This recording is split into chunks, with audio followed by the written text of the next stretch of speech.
हिमालय की ऊंची चोटियों और सरसराते हुए चीड़ के पेड़ों के बीच बसा है धनौल्टी गांव। शांत और खूबसूरत धनौल्टी एक डार्क सीक्रेट छुपाए हुए है, काली सड़क। धूप में भी साये में डूबी ये एस्फाल्ट की घुमावदार सड़क कनाताल के पड़ोसी गांव तक जाती है, लेकिन सूरज ढलने के बाद कम ही लोग इस पर जाने की हिम्मत करते हैं।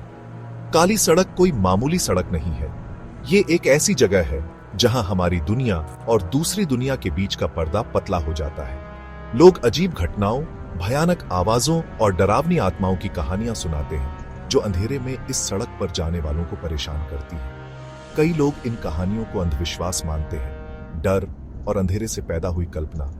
लेकिन कुछ लोग जानते हैं कि काली सड़क में एक ऐसा अंधेरा है जो बिल्कुल असली है।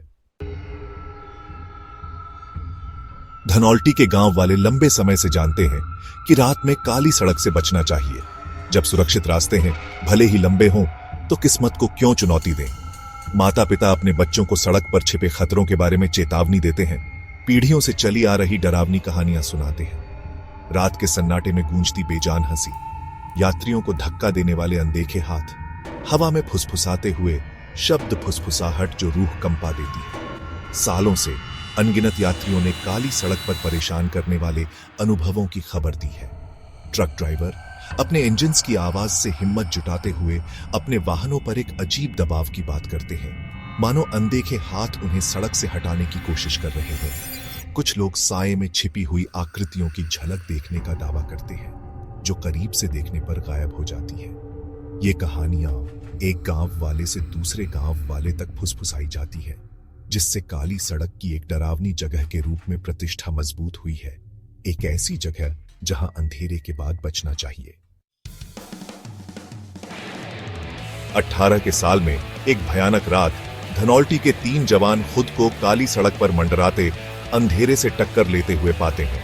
18 साल के एक उत्साही जवान रवि ने अपने दोस्तों अमित और सुनील को कनाताल की मोटरसाइकिल राइड पर उसके साथ चलने के लिए मना लिया था। उन्हें देर रात एक समारोह में शामिल होना था।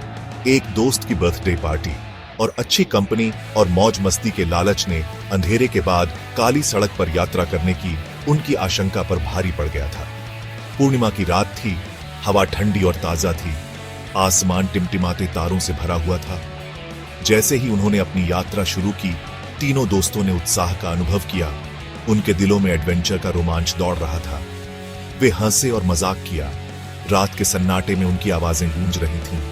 साये से उन्हें देख रही अनदेखी आंखों से अनजान, लंबी और भयानक परछाई डालते हुए पूर्णिमा उनके हर कदम का पीछा करती हुई लग रही थी, क्योंकि वे काली सड़क के बीचों बीच सवार हो रहे थे।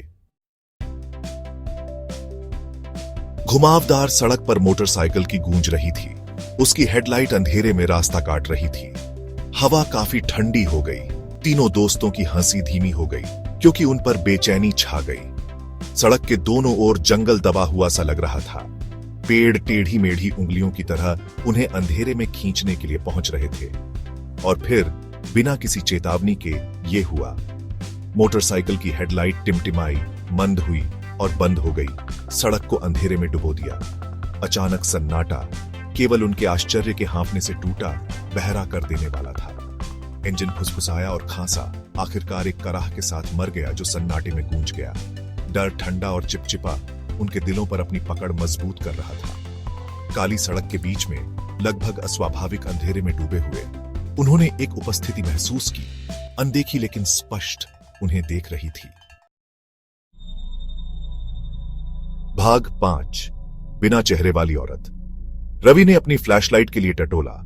उसके हाथ कांप रहे थे, क्योंकि वह अंधेरे में उसे ढूंढने के लिए संघर्ष कर रहा था। सड़क के किनारे झाड़ियों से अचानक सरसराहट की आवाज ने उसे चौंका दिया। उसका दिल धड़क रहा था। कौन है वहां? उसने पुकारा। उसकी आवाज कांप रही थी। केवल खामोशी ने उसे जवाब दिया। अमित और सुनील उतने ही डरे हुए उसके करीब आ गए। उनके चेहरे पेड़ों से छनकर आने वाली हल्की चांदनी में पीले और खींचे हुए थे। और फिर उन्होंने उसे देखा। सड़क के बीच में खड़ी, चांद की भयानक रोशनी में नहाई हुई एक औरत थी। उसने सफेद साड़ी पहनी हुई थी। उसके लंबे काले बाल उसकी पीठ पर बिखरे हुए थे। लेकिन ये उसका चेहरा था जिसने उन्हें हड्डी तक ठंडा कर दिया, क्योंकि उसका कोई चेहरा नहीं था।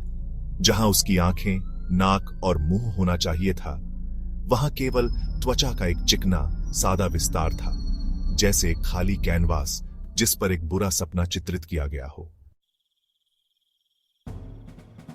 दहशत कच्ची और आदिम तीनों दोस्तों के बीच फैल गई। रवि ने मोटरसाइकिल शुरू करने की कोशिश की। इंजन सुस्ती से घूम रहा था, लेकिन शुरू होने से इनकार कर रहा था। सफेद कपड़ों वाली औरत उनकी ओर बढ़ी। उसके नंगे पैर एस्फाल्ट पर कोई आवाज नहीं कर रहे थे। उसकी चुप्पी किसी भी चीख से ज्यादा भयानक थी। ये मानवीय समझ से परे एक बुराई की बात करती थी। कृपया, रवि हकलाया। उसकी आवाज मुश्किल से एक फुसफुसाहट थी। हमें जाने दो। हमारा कोई अनादर करने का इरादा नहीं था। लेकिन सफेद कपड़ों वाली औरत चुपचाप आगे बढ़ती रही। उसकी उपस्थिति एक बर्फीली ठंडक बिखेर रही थी, जो उनके शरीर से गर्मी चूसती हुई लग रही थी। बेबसी रवि के गले पर चढ़ गई।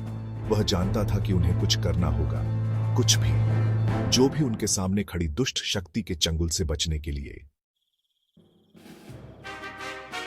अचानक रवि के दिमाग में एक याद कौंधी।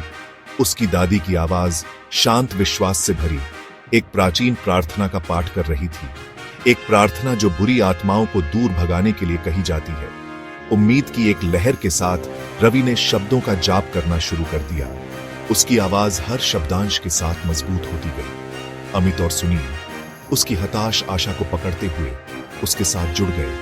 उनकी आवाजें मुक्ति के लिए एक हताश याचना में उसकी आवाज के साथ मिल गई। जैसे ही प्रार्थना ने हवा को भर दिया, आश्चर्य का एक भाव लगभग अपनी असंगति में हास्यपूर्ण बिना चेहरे वाली औरत के चेहरे पर कौंध गया।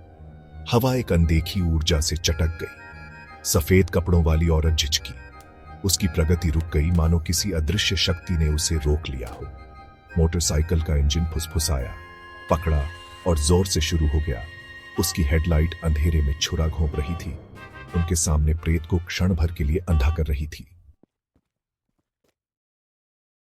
रवि ने समय बर्बाद नहीं किया।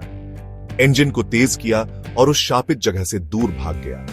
बिना चेहरे वाली औरत की चौंकी हुई अभिव्यक्ति उसकी याददाश्त में बस गई। वे तब तक नहीं रुके जब तक वे कनाताल के बाहरी इलाके में ब्राइटली लिट चाय की दुकान पर नहीं पहुंच गए। उनके शरीर डर और थकावट से कांप रहे थे। जैसे ही वे एक साथ बैठे, गर्म चाय की चुस्कियां लेते हुए और अपने भयानक अनुभव को अविश्वसनीय लेकिन सहानुभूति रखने वाले चाय वाले को सुनाते हुए, पास में बैठे एक बूढ़े आदमी ने अपना गला साफ किया। उसकी आंखें मंद रोशनी में टिमटिमा रही थीं। काली सड़क, बूढ़े आदमी ने कहा।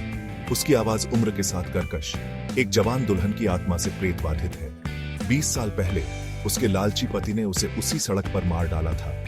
उसका शरीर जंगल में सड़ने के लिए छोड़ दिया गया था।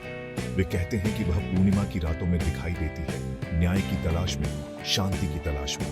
बूढ़े आदमी के शब्द हवा में लटके रहे, उनकी रीढ़ की हड्डी में कंपी भेजते थे। वे बस एक मर्डर्ड ब्राइड की बेचैन आत्मा का सामना कर चुके थे। उसका दर्द और गुस्सा सालों से गूंज रहा था। काली सड़क उत्तराखंड के बीचों बीच एक खामोश प्रहरी बनी हुई है। बिना चेहरे वाली औरत, अजीब घटनाओं और अनएक्सप्लेन्ड इवेंट्स की फुसफुसाहट जारी है, यह सुनिश्चित करते हुए कि सड़क की भयावह प्रतिष्ठा बनी रहे। स्थानीय लोग अभी भी अंधेरे के बाद काली सड़क से बचते हैं। उनका डर अज्ञात की शक्ति का प्रमाण है, वर्तमान पर अतीत की स्थायी पकड़ का।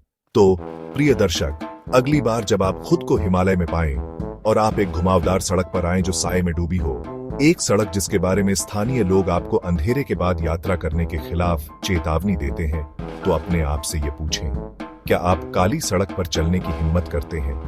क्या आप उस अंधेरे का सामना करने की हिम्मत करते हैं जो इंतजार कर रहा है?